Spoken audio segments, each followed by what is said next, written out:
Hello, ladies and gentlemen, this is Blue Maxima. Merry Christmas, or at least it'll be very close to it. This video will be going up on the 23rd for most people, but otherwise it'll be going up on the 24th for me, which is of course Christmas Eve. So there you go, or Happy Hanukkah, or any other holiday period, I suppose. Go ahead. So, usually I do this Christmas video to talk about my favourite games of this year, and to be fair, that is still on the table. But the industry wasn't exactly in a good place this year, was it? Mainly because of COVID hitting so hard in 2020. Everybody managed to fix themselves up and keep going along, but all the good stuff got delayed. Bloody Elden Ring got delayed, a bunch of other games got delayed. Hell, the one I was actually most disappointed about was LEGO Star Wars The Complete Saga, because that game actually looks pretty good, but of course that got delayed. Hogwarts Legacy, a bunch of other things, and the ones that did come out this year were all just a bit like Deathloop. I was really looking forward to Deathloop, but Deathloop kind of came out bad. And there were a couple of other ones as well that were along the same lines, but had things just wrong with them that I just didn't pick up for whatever reason. So this year was really disappointing as a result, but thankfully I was able to pick out 10 games that came out this year. Although, admittedly, a couple of them are cheats, and I'll explain why they are when I get to them. But I might as well take the opportunity to go over my favourite games of this year, because I like doing it every year, so I might as well do that. We're going to be doing them in mostly alphabetical order. I've just downloaded all of the videos. I'm going to be going through them alphabetically. But yeah, there might be one or two out of order that I do by accident here, so this is in no particular order. It's kind of hard to pick a winner this year for obvious reasons, but away we go. Also, you might notice in the background that I'm actually not doing the traditional Christmas tree. I'm actually going to be doing some Soul Sacrifice footage, because Soul Sacrifice's servers, or at least Delta's servers, are going down like the day after I put this video up. So I figured that I'd go and just get some last minute footage and stick it on in the background there, because why not? Nice little thing to celebrate the holidays with, I suppose. Although it's not so much of a celebration as much as it is a remembrance. Good lord me, I feel like I'm having a stroke. Anyway, game number 1, Exo 1. A lot of people didn't like this. A lot of people call it a walking simulator, and I really disagree, because it's got just enough depth to it while still being immensely satisfying to be really enjoyable to me. I love the way the environments look, I love the way the controls work, and it was just an immensely satisfying experience to play through for 2 to 3 hours, and I noticed that they've actually patched a few things with it as well. So they've actually they've patched a couple of the problems that I had with it that helped make it just that little bit smoother, and it's really hard not to recommend it, just because it's a 3D version of Tiny Wings, and Tiny Wings was immensely satisfying as it was, so having Exo 1 being even more satisfying is just genuinely impressive.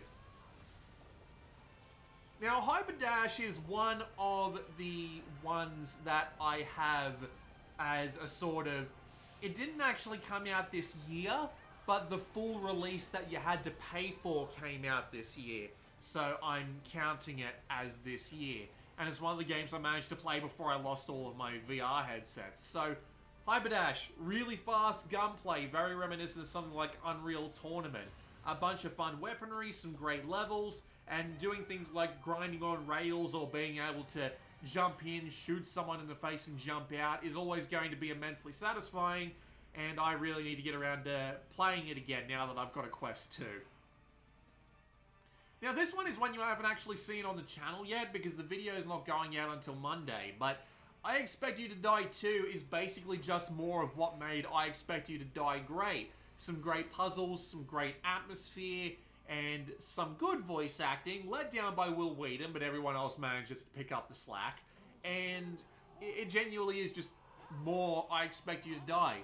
And I can't really argue with that, because I loved the first I Expect You to Die, and this one just picks up where that one left off really well. So I can't say no to it. Jupiter Hell was a bit of a surprise. As I said, I only saw it on the new releases on Steam and just kind of went for it. This might also be one of those games that didn't technically come out this year, but was fully released this year.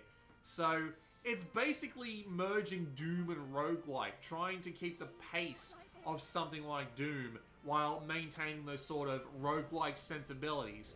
And it just does really well. It's really satisfying to play. There's a lot of room for strategy in there. The different builds can send you down some wildly different experiences, and it's also rock hard, so it can keep you coming back. I find it hard to argue with any of these. Okinawa Rush was such a good game.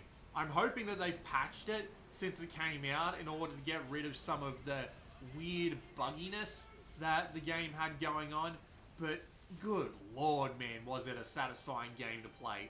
The combos are really satisfying to pull off, the bosses are really fun to fight, the levels are really well designed, and it is just smooth.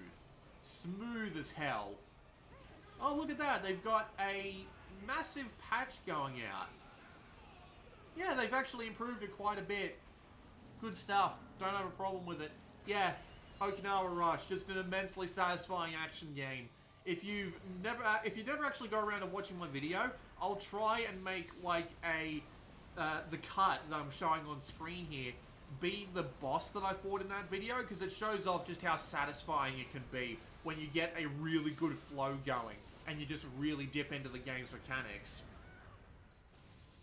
Now, this next one was an honest surprise because I didn't expect a battle royale based around Final Fantasy to be as good as it was. But Final Fantasy VII The First Soldier, mwah, absolutely beautiful balance of melee, gunplay, and materia, making all of those work together without one being particularly strong, although you really do want to stay away from those warriors. I'm hoping they get around to debuffing them at least a little bit. I don't mind them being the absolute murder machines they are when they're at max level, but at level 1, they are a little bit rough to deal with. But it's genuinely really good. It's super smooth on mobile. All the controls work as well as you might hope they do.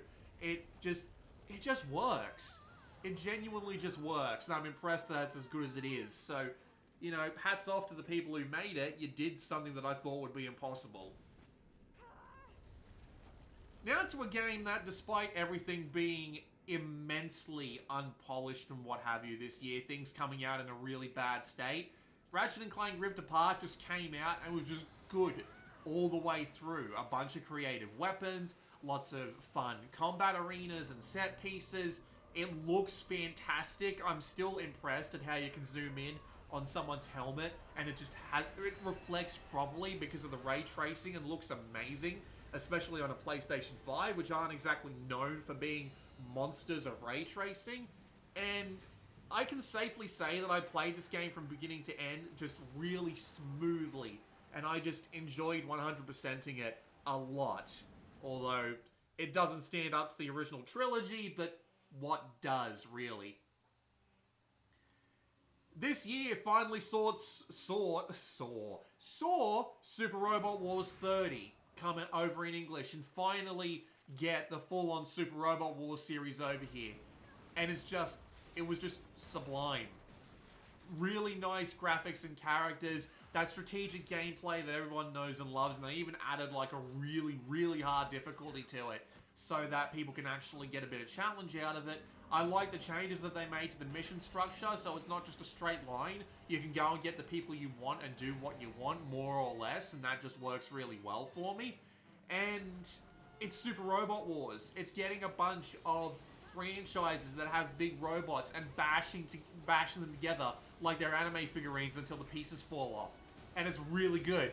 It's genuinely really good. Not to mention they actually got the translation good this time, which is something you can't really rely on, although they have had like 3 good localizations in a row of the series so far, so can't say I'm too worried about it, but you never know. And the second downloadable content pack is about to come out, although God knows I can't afford either the money or the time to play them, so oh well. And for the last time on one of these Christmas lists, it's going to be Unmetal, because here's the thing, this is going to be the last Vita game that ever shows up on one of these lists, which is immensely disappointing, just because it means it's the end of the Vita. I don't know of any games for Vita that are coming out in 2022 which can impress me the same way that Untitled did, so, you know, just draw a cross across your chest, rest in peace and all of that, because Untitled is just the Metal Gear parody that not many people are asking for, but everybody wanted. It is a very well done recreation of the Metal Gear 2-esque gameplay. It's got some fantastic humor in it. There are very few jokes in the game that don't land, and it is just a smooth experience from one end to another, although there are a couple of puzzles and things that kind of just get in the way of making the game really enjoyable, especially in Chapter 10. Oh man, there are a couple of parts in Chapter 10 which are just rough. No, Chapter 9, sorry. Chapter 9, Chapter 10 is actually okay.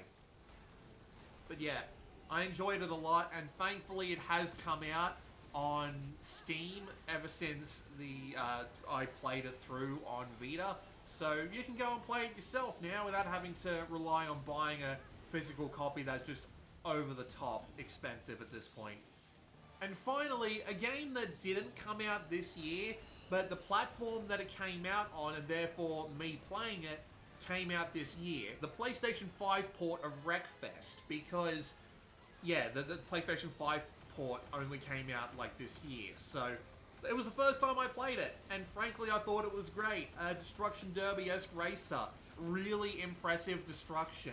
Some immensely fun, like, Destruction Derby arenas, and some really good racing as well, with some really enjoyable physics, a bunch of upgrades that you could do, and a lot of different types of racing to keep things interesting. And it looks great, too. It is genuinely a great looking game. They put a ton of effort into this one, and it shows. Makes me want to go back and check out the original Flat Out games. So, I'll have to get around to doing that eventually, but for now, Wreckfest will be fine, and as long as the hard drive on my PlayStation 5 doesn't get too cluttered, it'll probably stay on there until the end of time, just because I might want to do a bit of a wrecking race someday. So yeah, those were my 10 favorite games this year, and honestly it's a good pick, but it was a surprisingly easy pick, just because a bunch of games, as I said, weren't particularly good this year, and I'm hoping for some good things for next year, like Elden Ring sounds like it's going to be fantastic. Hogwarts Legacy. Now, I am not afraid to admit this, but I am actually a pretty big Harry Potter fan, so I will probably devour this. I'll be more than happy to give Hogwarts Legacy a bit of a try. And again, also, Lego Star Wars. I just want to see how they try and make 7, 8, and 9 into an actually good plot. Because to be fair, the guys at LEGO are usually really good at this sort of thing, but I'm also looking forward to seeing the ways they can play around with things like episodes 1 through 6, and they're also doing some really big changes to the LEGO formula, which makes me want to check it out, including having a massive open world with drivable vehicles, including Star Destroyers and the Death Star itself, which I find to be incredibly impressive. I'm not entirely sure how they're going to pull that one off, but obviously they needed a fair amount of time in the oven to make that happen. And so, yeah, that's pretty much it for video games. I don't know what else is coming out next year. Hang on, let me look it up. So we got Horizon, Starfield, take it or leave it, honestly. Although it is coming out like really late next year, so I'm willing to bet they're going to delay it again. Dying Light 2. Yeah, I actually need to get Dying Light 2. I loved the first Dying Light. I thought it was great. I'm really hoping Dying Light 2 can hold up to its promises, especially since they're planning on really upping the ante for the next one. Gran Turismo 7. Yeah, I'll pick that one up. Gran Turismo has always been good. God of War Ragnarok. Now, I actually tried the original God of War recently, because I've had it for ages on the PlayStation, and I just couldn't get into it. The combat just did not sit right with me. The way the camera works is really annoying. The way you can't stun lock enemies in a way that you would expect just kind of drives me insane. And after having watched the God of War video by Matthew Matosis, and him saying this is not a game they intend you to start on Expert, they intend you to start on Normal and move up to Expert, yeah, he's bloody right. That was immensely frustrating, so there you go. Gotham Knights. I was never a big fan of the way Batman Arkham worked. Zelda Breath of the Wild 2, maybe. Suicide Squad, Kill the Justice League. Also, maybe. I saw the gameplay trailer for that and wasn't particularly impressed. It looked like every other co-op shooter out there. Pokemon Legends Arceus. I fell off Pokemon after bloody, what was it? Black 2? Rainbow Six Extraction, no thanks. Is Ghostwire Tokyo ever going to come out?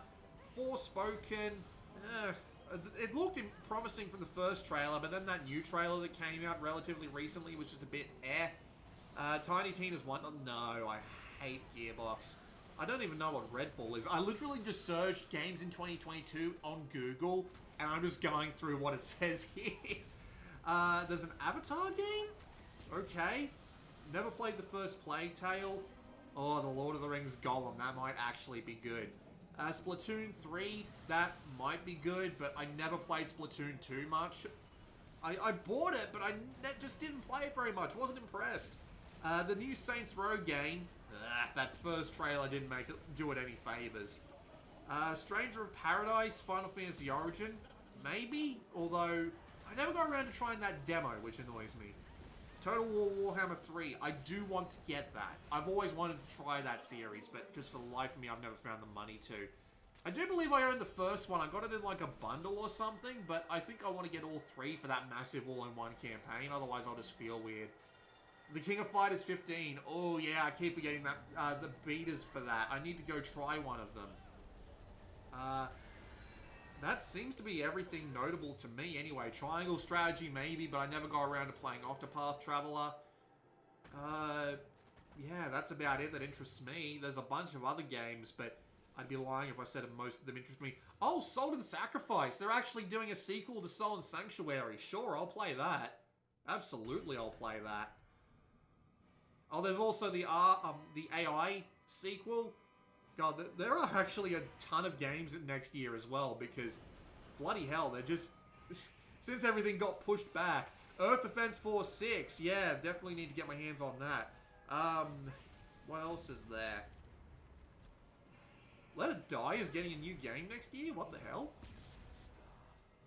Oh yeah, Ollie Ollie World, I do need to try that one. Redout 2, never liked the first one. Sniper Elite 5. If they fix up the multiplayer for Sniper Elite 5, I'll give it a go. Because Sniper Elite 3's multiplayer was great. Sniper Elite 4 just screwed up the maps and the gameplay system so that it was much less satisfying than it was before. Stalker 2, maybe. Although, do I have Stalker Anomaly I need to get around to trying? Oh yeah, that Vampire the Masquerade game is not going to be particularly great. I imagine anyway, considering how many times I've had to like, reboot the development of it. Maybe I'll give Dynasty Warriors 9 Empires a try. That actually stands a chance of being alright, because they've had so long from the original release. Chaos Head Noah's getting a localization? Really? I didn't know that. There's a Guild Wars 2 expansion, but every time I try and pick up Guild Wars 2, I just can't bring myself to play it, unfortunately. Now I'm just having to look through Wikipedia. This really is just the Christmas rant more than it is anything else. Good to know that 13 Sentinels is coming out on Switch. At least more people will get to play it now. Although it should come out on PC at some point, I'd like to think. Nah, that's about it for everything that's been announced. There is Advance Wars 1+2. I do need to get around to checking that out eventually. Although I'll probably just end up playing it on emulator. Because I like being able to like super speed through enemy turns. What else we got here?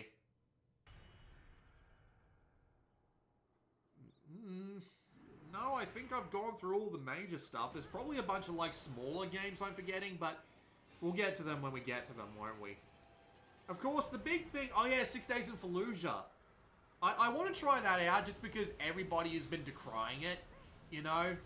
Be the contrarian that you want to be in your life. Oh yeah, the Stanley Parable's getting that, like, a redone version. Yeah, I do need to get onto that as well. Alright, yeah, we'll leave it at that. That was a lot of games to cover very shortly. But admittedly, the bigger thing that happened for me this year was the fact that I got into board games, because I finally managed to get away down to my local board game shop, and it turns out they have a local board game group that meets up every week, and I've been going there every week for the past few months, and that's why I've been getting into board games as much as I have. And thankfully, we do have a lot of board games sitting on the shelf behind me. I'll stick like a photo on screen right now to show you what I've been getting into. But I'm just going to say, because I've only been in board gaming for 6 months, I can't realistically say the best 5 board games this year, because I'm not even sure if I own any board games that came out this year in particular. So it's just going to be my 5 favorite board games that are new to me this year. Nurishima Hex, for its fantastic level of strategy and the way that you can put down anything anywhere, and it just creates this board of chaos that you need to try and rein in, and it just becomes even more chaotic when you get to a 4-player game, and all of the armies are completely different from each other, and it's just really enjoyable in general. Fantasy Realms, for being such a complex game in such a small deck, giving you so many possibilities and so little turns to figure them out, and just a really enjoyable set collection style of gameplay that I can't help but appreciate. Aeon's End, for being balls to the wall difficult, but a really satisfying deck builder, with not shuffling, but just flipping your deck, giving you a way to fiddle with what you're going to get, in what order, a ton of different nemesis with different ways to screw with the game, and therefore everything just comes out a different way every time, and it always ends up being this really enjoyable climb of power, but at the same time trying to hold the nemesis back, and you absolutely aren't guaranteed to win every game, but it feels like you can, and it's a really nice example of balance to say that that's possible. Shards of Infinity, for being just a really smooth and really well balanced deck builder with a lot of interfaction play, a lot of really enjoyable combos that you can pull off, and some really cool art, at least I think, although I'm apparently in the minority with this one. Although you absolutely should get at least one expansion, which is Relics of the Future, but I have all of the expansions, and throwing them all together and just going for an absolutely over-the-top, ridiculous game is an absolute ton of fun, while at the same time still remaining relatively balanced, and I look forward to playing many, many more games of it in the future, because I have it all sleeved. I need to get my hands on all the promos, because they are incredibly hard to find. And finally, my only 10 so far on Board Game Geek, hopefully they'll change, is Warfighter Shadow War, the Modern Night Combat card game, because it's thematic to the core, the mechanics work really well in displaying that, the amount of strategy is unrivaled, at least so far in any solo-esque game that I've played so far, although I still got plenty to check out, and I love everything about it. I love equipping your troops like it's old school Rainbow Six. I love how movement and all the strategy works, so that you can always think to yourself, I should back off and come back later when things are more favorable to me, or shit, I'm out of time, I need to start shooting, and I need to start shooting now. And how there's this slow wave of reinforcements coming to get you once you set the alarm off.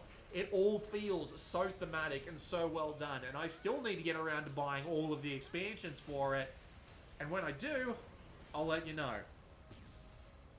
And thankfully, there will be more board games over the next few weeks, because we have an absolute ton more to go over. Allow me to show you on screen a picture of my board game shelf. There's a bunch there, obviously, that you've seen, but there is also going to be a bunch that you haven't seen yet, and trust me, there's more coming. I'm going to be getting my first review copy in the next few weeks, and I'm genuinely excited about the fact that I've finally managed to secure a review copy from someone.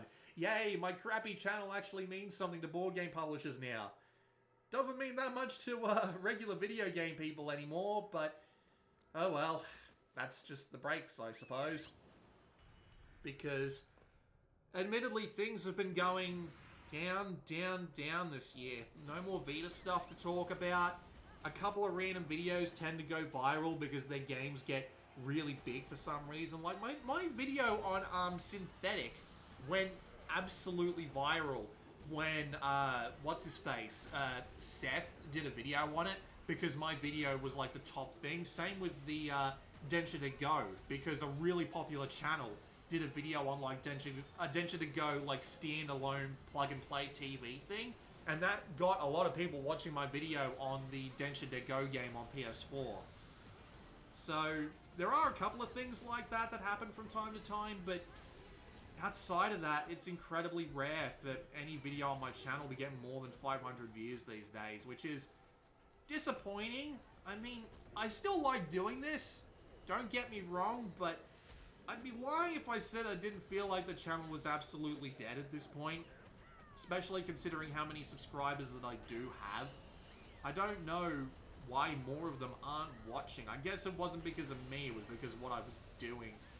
Maybe if I was doing more Switch stuff, but honestly I can't stand playing on my Switch anymore. Anytime I pick it up out of the thing, the left controller will always disconnect every 5 minutes. There's very little on there that I actually want to play. And even then, playing it while sitting in front of my monitor is like, I'd rather be playing anything else. I've come to dislike the Switch Pro controller. It just feels weird in the hands to me, but that's probably because I've been playing with DualSense, and I love the DualSense, so I don't know. I think that any chance I have of getting any sort of, like, mainstream attention at this point, any sort of, like, massive view count is just kind of gone. Which is a shame, really, but it is kind of to be expected, isn't it? The Vita went and all my popularity just kind of went with it. But, oh well. I'll keep going until I get bored, I suppose, because not really much else for me to do, is there? Plus, I still have some people watching, which is nice. So, all the videos are already laid out for next week. You're going to get a new Blue Boards, you're going to get a new VR video, and you're just going to get a new regular video. It's going to be on the translation of Bulk Slash, because it's actually pretty good, spoiler alert. With that said, I'm just going to leave you all alone for now. I got to let the dog out. The poor dog came running into the office while I was recording this because, well, there was someone mowing the lawn outside, and he's an absolute scaredy cat. This has been Blue Maxima. Have a good Christmas, New Year, and holiday period. I'll see you all next time.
You will regret it if you kill me.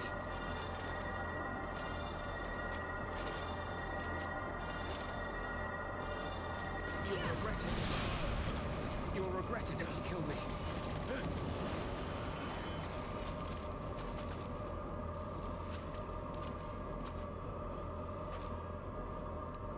You will regret it.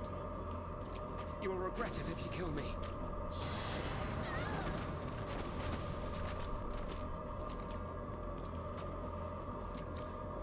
You will regret it. You will regret it if you kill me.